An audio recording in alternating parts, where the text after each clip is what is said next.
এখানে আল্লামা ফুলতুলি রহমতুল্লাহ আলাইহির নাতি আছেন। ওনার দাদা জানের সাথে আমার আব্বা বাকিবিল্লাহ রহমতুল্লাহ আলাইহির অত্যন্ত গভীর সম্পর্ক ছিল। আল্লামা ফুলতুলি রহমতুল্লাহ আলাইহিকে আঘাতের পর আঘাত করে উনি পানি চেয়েছিলেন, ওনার মুখের মধ্যে প্রস্তাব করে দিয়েছিল। আমরা সেই কথা এখনো ভুলে যাই নাই। আমরা ভুলে গেলে চলবে না। আমাদের ভিতরে দূরত্ব কেন সৃষ্টি হচ্ছে আজকে মস্তলগত কারণে?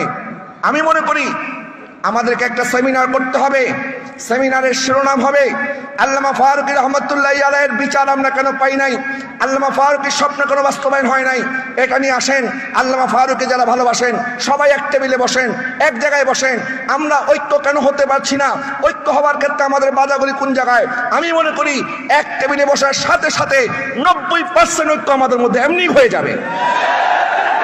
একটা পক্ষ আমাদেরকে বসতে দিচ্ছে না, আমাদেরকে আলাপ করতে দিচ্ছে না, আমাদেরকে কথা বলতে দিচ্ছে না, আমাদের মধ্যে বিভেদের দেয়াল সৃষ্টি করে রাখছে। আমি অনুরোধ করব, আমার মতো তরুণ উলামায়ে কেরাম যারা আছেন, আমার কম বয়সী যারা আছেন, আমাদেরকে শপথ নিতে হবে অনেকের দেয়াল আমাদেরকে ভেঙে খান খান করে ঐক্যের বীজ রচনা করতেই হবে, কোনো বিকল্প নাই।